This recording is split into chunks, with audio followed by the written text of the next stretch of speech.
Bienvenidas, bienvenidos a un nuevo vídeo de Viajero en el Tiempo. Espero que estéis todos muy bien, porque yo lo estoy. Espero que estéis dispuestos a viajar en el tiempo, porque yo lo estoy. Y espero que estéis dispuestos a suscribirse a este humilde canal y de paso darle me gusta a los vídeos, porque esto es importante para mí. En el siglo IX, en el norte de la península ibérica, surgió Castilla como una marca militar del Reino de León. Esta región, de clima continental, estaba dominada por montañas, valles y extensas llanuras, lo que influía profundamente en la vida de sus habitantes. El territorio era fronterizo y estratégico, expuesto a incursiones y conflictos, lo que forjó el carácter recio y resiliente de sus gentes. Los primeros pobladores de Castilla eran campesinos libres que vivían en pequeñas aldeas dispersas, rodeados de naturaleza agreste. Su vida cotidiana giraba en torno al cultivo de cereales, la ganadería y la recolección, aprovechando los recursos del entorno.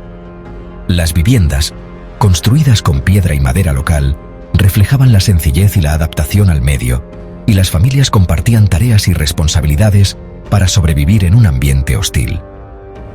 Estas comunidades mantenían costumbres ancestrales y una economía de subsistencia, donde la cooperación y la ayuda mutua eran esenciales.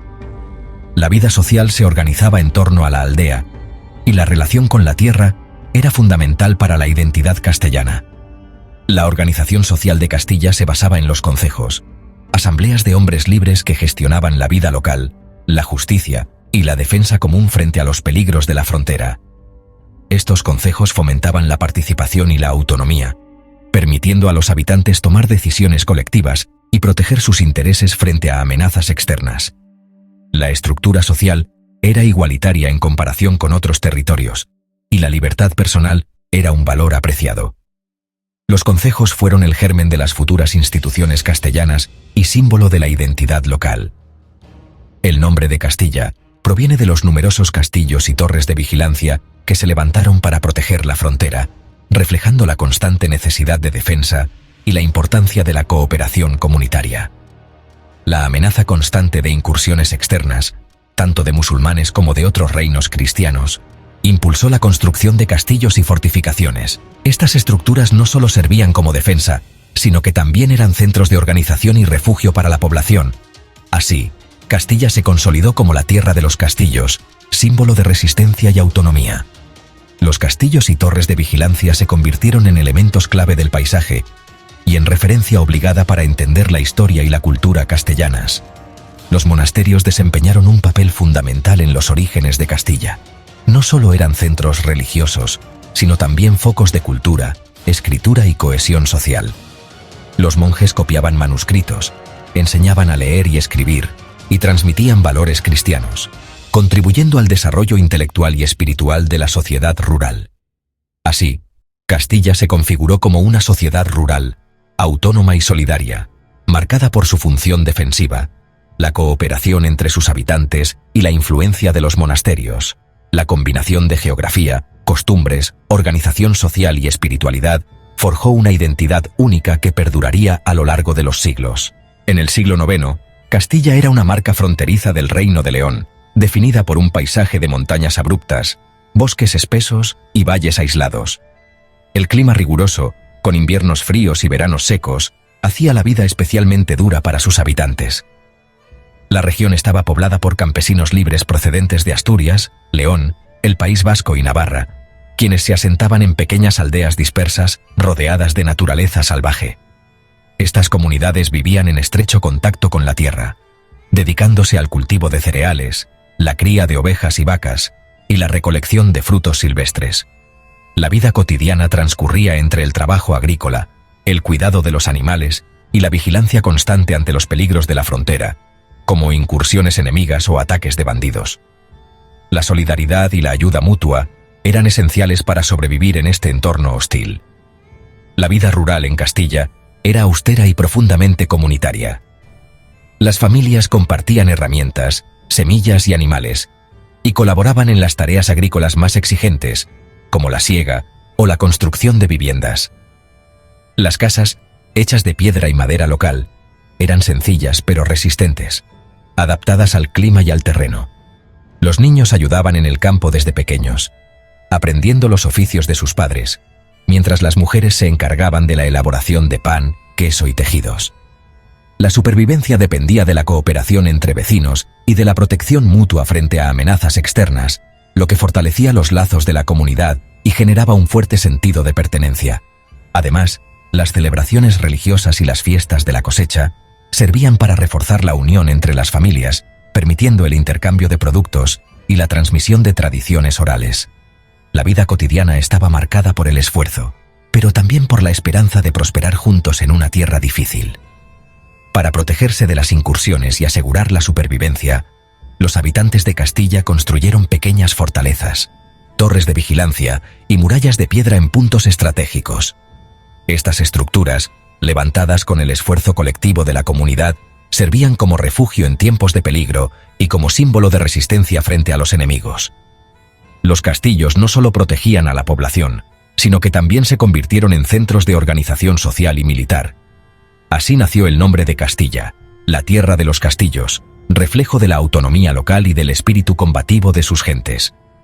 La construcción de estas defensas requería la participación de todos los vecinos, desde los más jóvenes hasta los ancianos, y fortalecía la cooperación y el sentido de comunidad. Los castillos y torres se convirtieron en puntos de referencia y orgullo para cada aldea.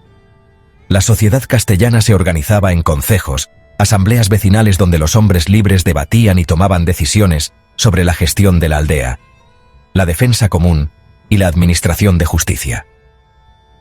En estas reuniones, cada vecino tenía voz y voto, lo que fomentaba la participación y la responsabilidad colectiva. Los concejos regulaban el uso de los pastos, la distribución del agua y la resolución de conflictos, y eran fundamentales para mantener la cohesión social en un entorno tan exigente. Los monasterios, como San Millán de la Cogolla, desempeñaron un papel esencial en la cohesión social y cultural de Castilla. Además de su función religiosa, los monjes copiaban manuscritos, enseñaban a leer y escribir a los niños y adultos, y transmitían conocimientos agrícolas y técnicos. Los monasterios impulsaron la mejora de los cultivos, la hospitalidad hacia viajeros y pobres, y la difusión de valores cristianos, convirtiéndose en motores de desarrollo rural y en centros de encuentro para las comunidades dispersas. La presencia de los monjes favorecía la integración de las aldeas, facilitando la resolución de disputas y la organización de actividades colectivas. Así, los monasterios no solo eran lugares de oración, sino también de aprendizaje, solidaridad y progreso. Gracias a la labor de los monjes, la vida cotidiana en Castilla se enriqueció con nuevas técnicas agrícolas, la conservación del saber y la integración de valores cristianos. Los monasterios ofrecían refugio a viajeros y pobres, y fueron clave en el desarrollo y la cohesión de la sociedad castellana primitiva. Además, promovieron la construcción de hospitales y escuelas, y ayudaron a difundir la lengua y la cultura castellana entre las generaciones más jóvenes. Así, la marca castellana se forjó en la adversidad, con una sociedad basada en la libertad, la cooperación y la fe. Aldeas, campesinos y monasterios trabajaron juntos para construir una identidad propia, marcada por la resiliencia, la solidaridad y el orgullo de pertenecer a una tierra de frontera. La interacción constante entre las comunidades y la influencia de los monasterios sentaron las bases de la cultura castellana que perduraría a lo largo de los siglos. Fernán González, nacido a comienzos del siglo X en el seno de una familia noble, creció en un contexto de constantes conflictos entre los reinos cristianos del norte y la amenaza musulmana al sur. Fue el primer conde que logró unificar los condados de Castilla bajo su autoridad, destacando por su inteligencia política y su destreza militar. Fernán González supo aprovechar las debilidades del Reino de León para luchar por la autonomía castellana, enfrentándose a reyes y nobles rivales. Su mayor logro fue conseguir que el condado de Castilla se convirtiera en hereditario, sentando así las bases de una dinastía propia y asegurando la continuidad de su linaje.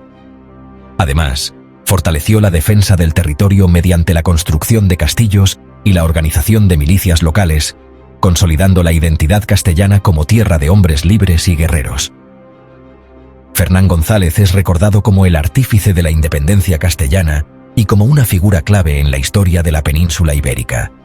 Durante su gobierno, Fernán González impulsó la construcción de castillos y fortificaciones a lo largo de la frontera, convirtiendo a Castilla en una región segura y preparada para resistir invasiones. Supo ganarse el apoyo tanto de la nobleza como de los campesinos, promoviendo la cooperación y la defensa común. Uno de los aspectos más destacados de su política fue el establecimiento de alianzas matrimoniales estratégicas.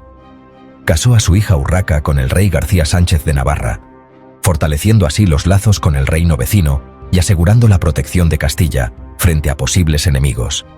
Estas alianzas no solo consolidaron la posición de Castilla en el mapa político, sino que también contribuyeron a la formación de una identidad propia basada en la autonomía, la lealtad y la cooperación entre los distintos estamentos sociales. Fernán González se enfrentó en varias ocasiones al Reino de León, buscando siempre una mayor independencia para Castilla. Gracias a su capacidad de negociación, supo alternar la diplomacia con la firmeza militar, logrando que Castilla fuera reconocida como una entidad política con voz propia en la península. Sus victorias en el campo de batalla y su habilidad para pactar con otros reinos y con la Iglesia reforzaron la autonomía castellana y consolidaron el poder de su linaje. Bajo su mandato, Castilla dejó de ser un territorio subordinado y se convirtió en un actor relevante en la política peninsular, sentando las bases para futuras expansiones y conquistas. La importancia del linaje de Fernán González se reflejó en las generaciones siguientes. Su nieto García Sánchez heredó el liderazgo castellano, pero su trágico asesinato en León en el año 1029, cuando iba a casarse con una princesa leonesa, conmocionó a la nobleza y al pueblo de Castilla. Este suceso alteró el equilibrio de poder en la región, facilitando la intervención del Reino de Navarra y generando nuevas alianzas y rivalidades. La muerte de García Sánchez marcó un antes y un después en la historia de Castilla, ya que abrió la puerta a la influencia navarra y a una etapa de inestabilidad política que definiría el destino de la región en los años siguientes. El asesinato de García Sánchez supuso un punto de inflexión en la historia de Castilla, permitiendo la intervención navarra y reforzando la idea de una identidad castellana diferenciada. A partir de entonces, Castilla se vio a sí misma como tierra de hombres libres, orgullosos de su autonomía y de su capacidad para forjar su propio destino. El legado de Fernán González y su linaje inspiró a generaciones de castellanos, consolidando el espíritu de independencia, resiliencia y orgullo que caracterizó a la región durante siglos. Su figura se convirtió en símbolo de la lucha por la libertad y la construcción de una identidad propia, que perduraría en la memoria colectiva de Castilla y de toda España. Tras el asesinato de García Sánchez en 1029, Castilla quedó sumida en una crisis de liderazgo y fue anexionada por el Reino de Navarra bajo el gobierno de Sancho III el Mayor. Esta anexión no fue fruto de un acuerdo, sino consecuencia de la debilidad castellana y la ambición expansiva de Navarra, que aprovechó el vacío de poder para incorporar Castilla a sus dominios. Sancho III, consciente de la importancia estratégica de Castilla, reorganizó sus territorios y al morir en 1035, los repartió entre sus hijos. Fernando, nacido de su matrimonio con Muniadona, recibió el condado de Castilla como herencia, lo que supuso un giro decisivo en la historia peninsular y sentó las bases para futuros conflictos y transformaciones políticas. Durante los años de dominio navarro, Castilla mantuvo cierta autonomía, pero estuvo bajo la influencia directa de la corte de Pamplona. La muerte de Sancho III en 1035 desencadenó el reparto de sus dominios. García recibió Navarra, Ramiro Aragón y Fernando Castilla. Este reparto, lejos de traer estabilidad, intensificó las tensiones entre los reinos vecinos, especialmente con León, que veía con recelo el fortalecimiento de Castilla bajo la nueva dinastía navarra. La rivalidad entre Castilla y León se agudizó rápidamente. Fernando, ya conde de Castilla, se enfrentó a Bermudo III, rey de León, en una lucha por la supremacía en la región. El conflicto culminó en la batalla de Tamarón, en 1037, donde Bermudo III murió en combate. Esta victoria permitió a Fernando reclamar el trono de León y unir ambos territorios bajo su corona, dando origen al reino de Castilla y León y cambiando para siempre el equilibrio político de la península ibérica. El proceso de unión no fue pacífico ni pactado, sino el resultado de conquistas militares, herencias dinásticas y luchas de poder. La integración de Castilla y León transformó el mapa político peninsular, sentando las bases de una nueva dinastía y consolidando la posición de Castilla como actor principal en la política ibérica. Esta transformación tuvo profundas consecuencias sociales y políticas, impulsando la creación de nuevas instituciones y reforzando la identidad castellana. La coronación de Fernando I como rey de León y Castilla simbolizó el paso de Castilla de condado anexionado a reino independiente. Fernando fue el primer monarca en unir ambos territorios bajo una sola corona, consolidando una nueva dinastía y sentando las bases para la expansión castellana. Como dato curioso, Fernando I fue enterrado en la Catedral de León, símbolo de su poder y legado, y su reinado marcó el inicio de una etapa de hegemonía castellana en la península. La unión de Castilla y León bajo Fernando I supuso un cambio político profundo. Castilla dejó de ser un territorio subordinado y se convirtió en protagonista de la política peninsular. Esta unión permitió la consolidación de instituciones propias, como las Cortes y los fueros, y sentó las bases para la hegemonía castellana en los siglos posteriores. El legado de Fernando I perduró en la historia de España, inspirando a futuras generaciones y consolidando la identidad de Castilla como reino independiente y poderoso. Así, la herencia navarra, la conquista militar y la sucesión dinástica transformaron a Castilla en un reino independiente y poderoso, protagonista de la historia peninsular y germen de la futura hegemonía castellana. Este proceso marcó el inicio de una nueva era, en la que Castilla se consolidó como motor político y social de la península ibérica. Castilla fue pionera en Europa al desarrollar los fueros municipales, auténticos estatutos locales que otorgaban derechos y libertades a las comunidades. Por ejemplo, el fuero de Sepúlveda, concedido en el siglo XI, garantizaba autonomía judicial y autogobierno a sus habitantes. Los concejos, asambleas de vecinos, elegían a sus representantes y gestionaban la vida local, mientras que la participación de procuradores urbanos en las Cortes de Castilla, desde el siglo XIII, sentó las bases de una representación política avanzada. Así, Castilla se distinguió por su modelo institucional, donde la voz de las ciudades y villas tenía peso real en las decisiones del reino, fortaleciendo la identidad castellana y la idea de comunidad. Los fueros municipales, redactados en lengua castellana, protegían a los habitantes frente a abusos del poder y regulaban la vida cotidiana, desde la administración de justicia hasta la organización de mercados y ferias. Gracias a estos privilegios, Castilla atrajo a campesinos, comerciantes y artesanos libres, creando una sociedad dinámica y cohesionada. Los concejos y asambleas vecinales gestionaban la defensa y la justicia, diferenciando a Castilla por su fuerte sentido de autonomía y participación ciudadana. Ejemplos como el Fuero de Cuenca o el de Sahagún muestran la diversidad y riqueza de estas normas locales. La proyección imperial de Castilla se consolidó con Alfonso VII, quien en el 1135 fue coronado Imperator Totius Hispaniae en León, evocando la herencia visigoda y la aspiración de unidad peninsular. Castilla buscaba liderar la península, expandiendo sus instituciones y cultura. Sus símbolos imperiales, como la corona, el estandarte y el sello real, reflejaban esta ambición. La influencia castellana se extendió mediante alianzas, conquistas y la difusión de sus leyes y costumbres, llegando a ser referente para otros reinos hispánicos. Tras 1492, la expansión de Castilla alcanzó América, donde los nuevos territorios se denominaron las Indias de Castilla. El castellano se convirtió en lengua de gobierno, cultura y evangelización, y las instituciones castellanas, como los cabildos y las audiencias, se adaptaron al nuevo mundo. Así, la huella de Castilla se proyectó globalmente, influyendo en la organización política y social de vastos territorios y dejando una impronta duradera en la historia de América. En el ámbito cultural, Castilla destacó por la labor de Alfonso X el Sabio y la Escuela de Traductores de Toledo, que impulsaron la literatura, la ciencia y el saber en lengua castellana. Obras como las Siete Partidas y la promoción de la prosa histórica y jurídica consolidaron al castellano como lengua culta y de prestigio. Castilla se convirtió así en referente intelectual y cultural de la península y del mundo hispánico, irradiando su influencia a Europa y América.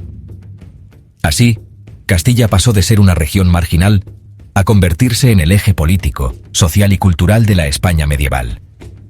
Su modelo institucional, basado en fueros y participación ciudadana, sentó las bases de una sociedad más abierta y dinámica. La proyección imperial de Castilla transformó la península ibérica y dejó una huella profunda en América, donde su lengua, leyes y costumbres se expandieron y adaptaron a nuevas realidades, influyendo en la identidad de millones de personas. La evolución de Castilla, desde tierra de frontera hasta potencia imperial, forjó una identidad marcada por la libertad, la resiliencia y la innovación. Su historia demuestra cómo una región puede trascender sus orígenes y convertirse en motor de transformación para todo un continente.